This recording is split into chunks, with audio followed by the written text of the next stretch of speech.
दोस्तों, आपकी कामयाबी आपके घर में सुख शांति लाती है। आपका हमेशा मुस्कुराना, हमेशा खुश रहना और स्वस्थ रहना जीवन की बेहतरीन खुशियां देता है और आपको इस दुनिया का सबसे सुखी इंसान भी बनाता है। आज की जो कहानी मैं आपको सुनाने जा रहा हूँ, इस कहानी में सारी दुनिया का ज्ञान समाहित है और सभी मुसीबतों का समाधान भी है। इसलिए इस कहानी को आप अंत तक जरूर देखिएगा। बहुत समय पहले की बात है। एक छोटा सा नगर था। उस नगर में एक बहुत ही धनी सेठ रहा करता था। उस धनवान सेठ के पास कहने को सब कुछ था। किसी चीज की कोई कमी नहीं थी। उस धनवान सेठ ने अपने जीवन में बहुत बड़े बड़े मुकाम हासिल किए थे। उसने अपने जीवन में कई सफलताएं प्राप्त की थी। वह जिस नगर में भी व्यापार करने जाता, वहां पर भी उसे सफलता मिलना निश्चित था। वह अपने जीवन में कभी भी हारा नहीं था। उसका व्यापार भी खूब जोरों शोरों से चल रहा था।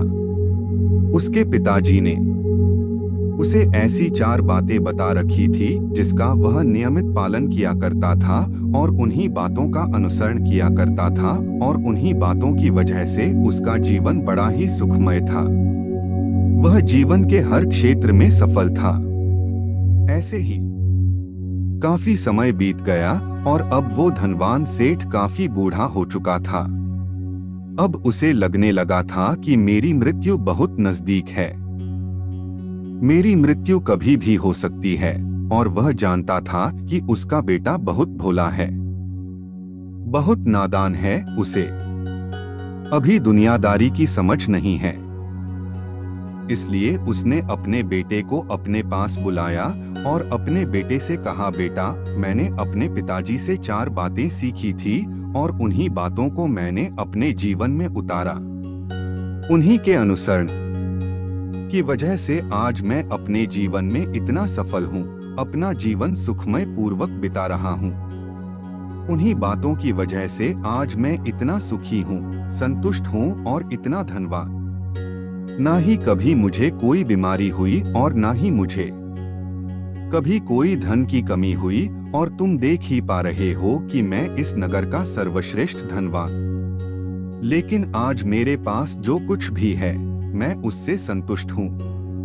मैं खुश हूँ, लेकिन मैं चाहता हूँ कि तुम मुझसे भी आगे बढ़ो। तुम और नाम कमाओ, तुम और धन कमाओ, लोग तुम्हारे बारे में जाने, तुम्हें पहचाने, क्योंकि हमारा समय कुछ और था और तुम्हारा आने वाला समय कुछ और ही है।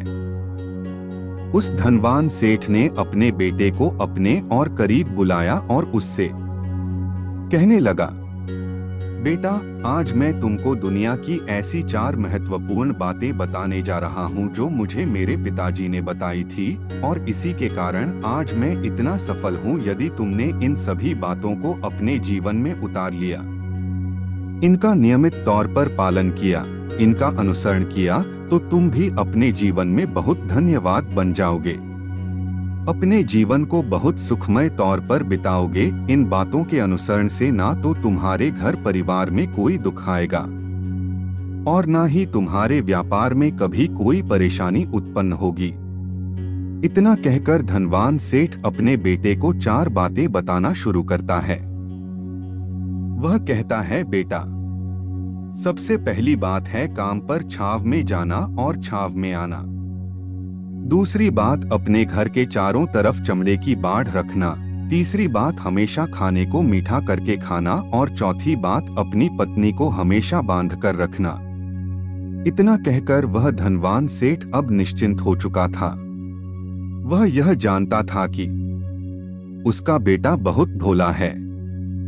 वह अपने पिता की बात अवश्य मानेगा और इन सभी 4 बातों को अपने जीवन में उतारेगा और इनका अनुसरण भी करेगा। देखते देखते कुछ महीने बीत गए और फिर एक दिन धनवान सेठ मृत्यु को प्राप्त हो गया।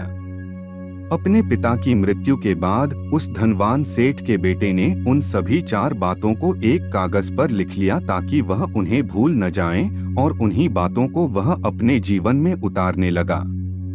उन 4 बातों का अनुसरण करने लगा। सबसे पहली बात जो उसके पिता ने उससे कही थी, छाव में जाना और छाव में आना, तो उसने अपने घर से लेकर अपनी दुकान तक पूरे रास्ते पर एक टेंट लगवा दिया, क्योंकि उसके पास पैसा तो बहुत था और उसे कोई रोकने वाला भी नहीं था। जब भी कोई उससे पूछता कि आखिर तुमने ऐसा क्यों किया, तो वह उसके जवाब में बस इतना ही कहता कि मेरे पिताजी ने मुझसे ऐसा ही करने को कहा है। इसके बाद उसने अपने पिता की अगली बात का अनुसरण किया। उसने अपने घर के दोनों तरफ चमड़े की एक दीवार खड़ी करवा दी। इसे देखकर आसपास के लोग बहुत क्रोधित हो गए। वे लोग उससे झगड़ा करने पर भी उतर आए। कई लोगों ने तो यहाँ तक कह डाला कि आखिर तुमने ऐसा क्यों किया? चमड़े की बाड़ तुमने क्यों खड़ी करवा दी? चमड़े से बहुत बदबू आती है और इससे हमें तकलीफ होती है। इसे आज ही निकलवा दो। लेकिन कोई उसका कुछ भी ना बिगाड़ सका, क्योंकि उसके पास बहुत पैसा था, इसलिए कोई भी व्यक्ति उसका ज्यादा समय तक विरोध ना कर सका। और उसने भी मन बना लिया था कि वह अपने पिता की सभी बातों को पूरे दिल से मानेगा। उसके पिता ने उसे तीसरी बात कही थी, खाने को मीठा करके खाना, जिसके कारण वह अपनी पत्नी से हर रोज खाने में कुछ मीठा ही बनवाता था। कभी सेवइयां, कभी खीर, कभी हलवा तो कभी मिठाई। हमेशा यही सब खाता रहता।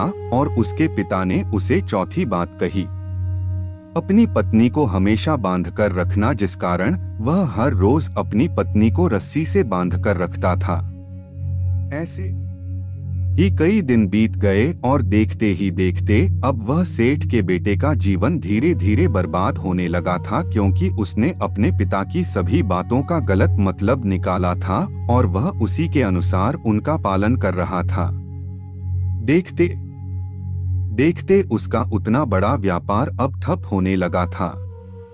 उसके यहाँ पर ग्राहकों की संख्या कम होने लगी थी, क्योंकि जब उसका मन करता तब वह दुकान जाया करता और जब उसका मन करता तो वह दुकान से वापस घर लौट। उसका अपने पिताजी के इस कारोबार में मन नहीं लगता था।